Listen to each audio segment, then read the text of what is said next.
Zatari refugee camp. This is Jordan's largest camp. In fact, it's one of the world's most populous camps for displaced people. Some 150,000 people live here, and they're made up of Syrian refugees fleeing the violence.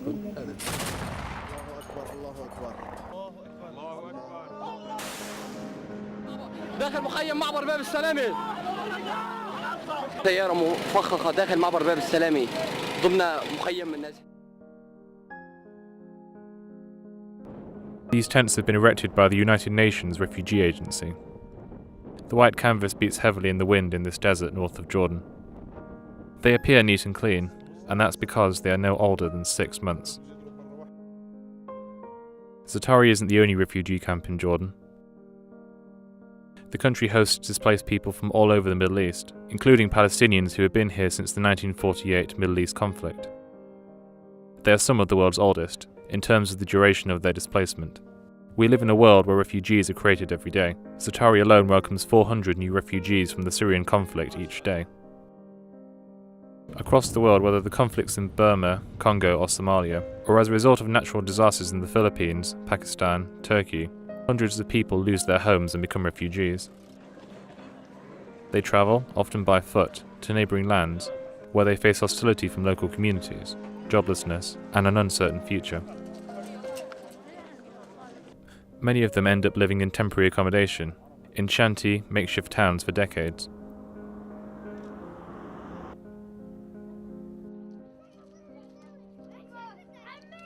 Families are raised, children grow into teenagers, and teenagers find new love, marry, and have their own families, all within their refugee communities, all within a life of canvas. Aid agencies across the world have pledged not to abandon them. Every day, truckloads of economic aid drive into various camps across the world. Everything from food to toys, medical aid to clothing. The world is ready and willing to send huge funds to try and make life just a little better for the millions we call refugees. Where they can, relief workers enter refugee camps and makeshift towns, and tend to 1,000 kinds of needs. And every few months, the United Nations and other international relief organisations send new tents. Hundreds of them. Their pointy tops dot the deserts. The thick white canvas provides comfort from harsh weather conditions, but only for a while. This is Zatari just a few months ago. The Middle East saw one of its coldest winters last year. Temperatures dropped to -7 degrees in some parts of Jordan, and a crisp layer of snow covered the camp. For Zatari's residents, any kind of extreme weather is bad news. By God, the situation is horrible. We need fuel, tents, but no one offers us anything. I don't have blankets for my children. I don't have anyone to help me with them. I come out in the snow to make things for them. What can I do? Look at this war and what it's done to us. I don't even have a proper tent. We need proper tents and food for the kids. In this harsh winter, how can they eat? How can they live? Across the other side of Syria is Turkey, where more refugees cross over every day. The Turkish government, dealing with far fewer refugees than Jordan, has taken a different approach to Syrian refugees. It has begun housing them in containerized homes.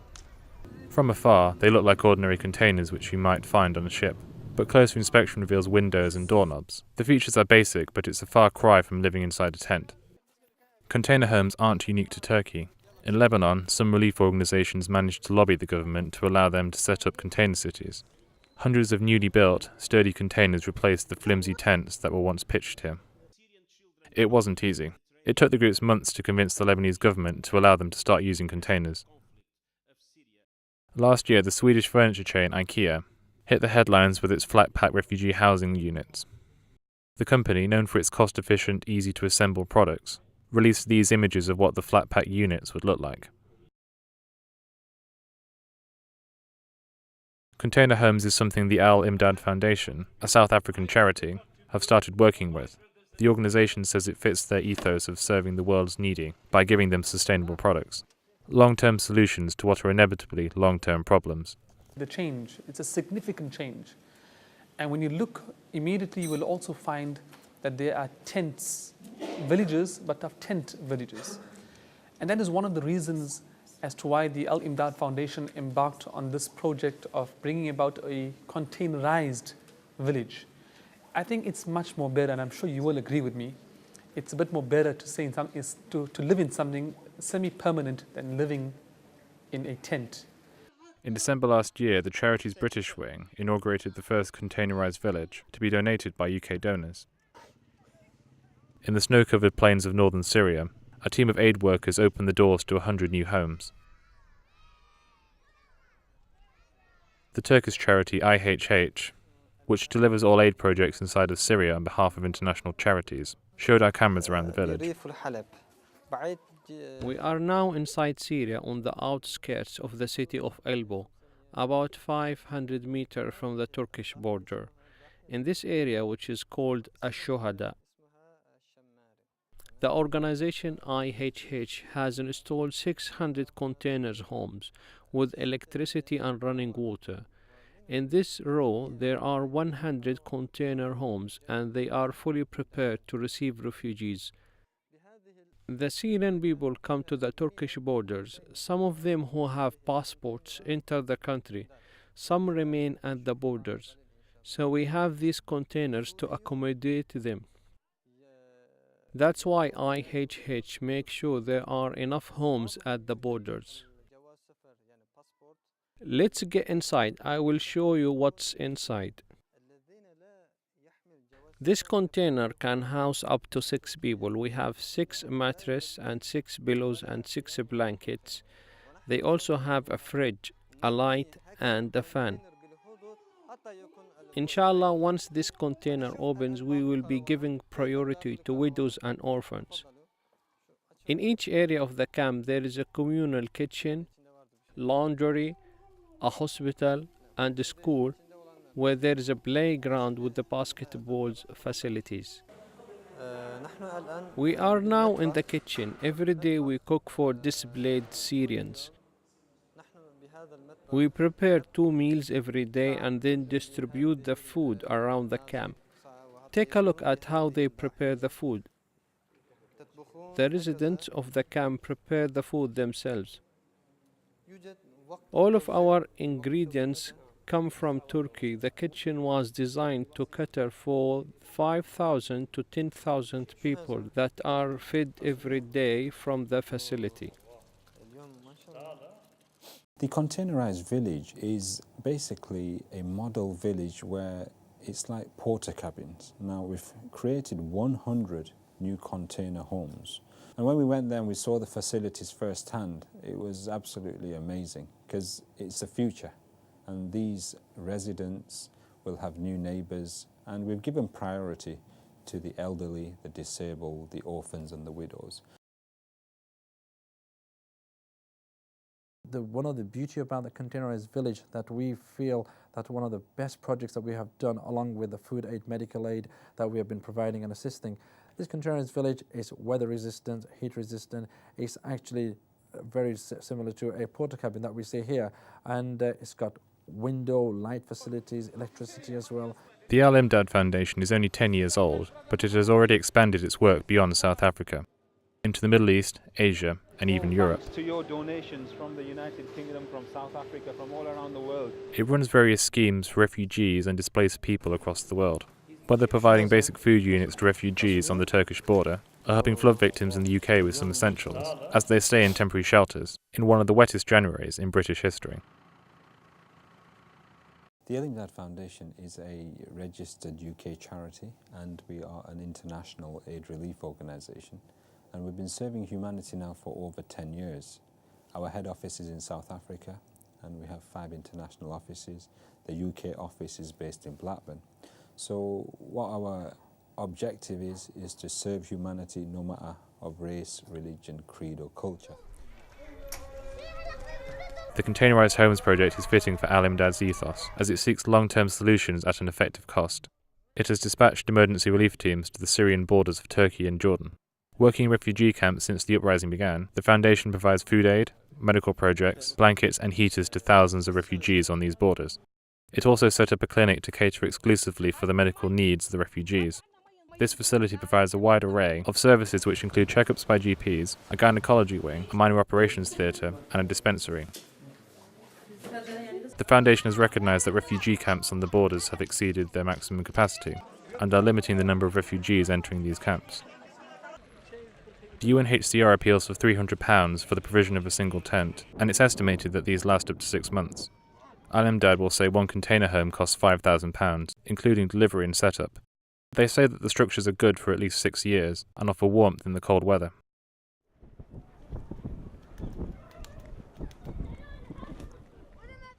As temperatures hit -2 degrees Celsius, the team visits the newly inaugurated container village.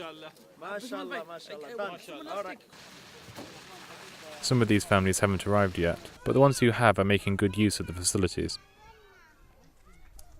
Accompanying the Al-Imdaad Foundation on the trip to inaugurate the project is Councillor Salim Mullah, the mayor of the British city of Blackburn. These children, inshallah, will enjoy the comfort of these new homes for them. This is Councillor Salim's first trip to Syria, and he is touched by the work that is being carried out here. When I saw the 52 trucks, over 52 trucks with over 1 million kilos of flour, and the distribution that was about to take place, that really excited me. Al-Imdaad's containerised villages lie within the borders of Syria. This one, which we visited, is just 5 kilometres inside the border with Turkey. Al-Imdaad's containerised villages lie within the borders of Syria, but it is inside Syria. This is significant, something the charity realised while designing the project. Refugees, whether in the Middle East, Africa or Europe, are often faced with social challenges from the host country. They can often be referred to as a burdensome population, creating an imbalance in the local labour markets and taking up housing and social welfare funds. The 100,000 or so that lived in 1948 received a very gracious welcome in the first few years, but once it became clear that there wasn't going to be a political settlement, once the UNCCP declared that it couldn't come to a political solution, that there wasn't a willingness amongst the international body, the Lebanese government became very nervous about these 100,000 remaining. Hearing about the suffering of the Syrians, many friends I know have come here, the brothers from Al-Imdaad have also been here, told me about the suffering, and I thought it was imperative for us to come and assist those who are in need. It's a humanitarian, it's a humane thing to do, and for us it's also a religious obligation. The charity is hoping that by keeping the containerised villages within the Syrian borders helps to ensure refugees of the civil war are not made foreigners in another country. The idea is psychologically important for children growing up as refugees. It helps address what could potentially be a future identity crisis. The only sort of containerised villages that I know of that are within the Syrian border are in the north, near the Turkish border. Many of these are Kurdish villages. That is not a problem because it's within Syria. You know, if that becomes temporary and if these containerised flat pack houses are as comfortable or more comfortable than what they had, that isn't a problem. The problem is what these kind of flat pack houses symbolize. If it's not in your own country, it suggests that you're not going back. And not being able to return to your country is really a negation of a fundamental human right. Since the inauguration of the containerised village in December 2013, Al-Imdaad have continued various projects to assist displaced Syrians. From sending food aid to winter clothing packs, the charity has refused to abandon the refugees.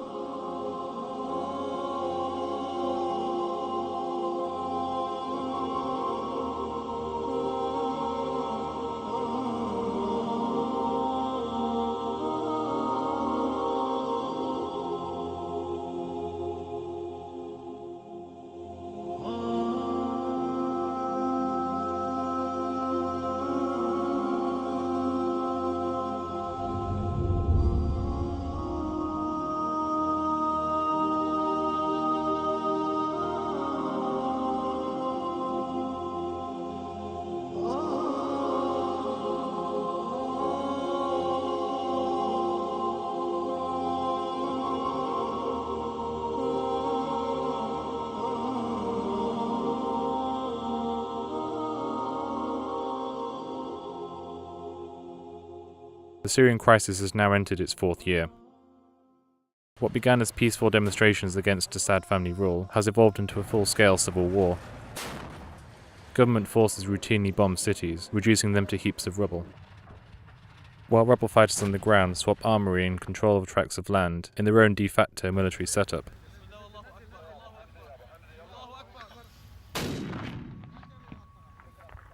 The international community is accused of not doing enough to resolve the political situation and to address the growing refugee crisis. Only a fraction of the international aid that has been pledged to the crisis has actually been delivered. It means hundreds of thousands of new people face displacement every day, and millions who are already refugees encounter a growing problem of food scarcity, disease, and uncertainty. Syria's Arab neighbours have pledged not to let refugees starve. Oman, Turkey, and Saudi Arabia are all sending vast amounts of food aid to help address the problem. But few organisations or states are thinking in the long term, the way that the IKEA or Al-Imdaad Foundation are. It may take several more years of lobbying for Syria's neighbours to agree to erect containerised villages in the place of shanty tents, and many more years for local host communities to adjust to the permanent refugee housing ideas. But at least for now, charities can take advantage of a lawless Syria to provide long-term solutions within its territory to what is undeniably a long-term crisis.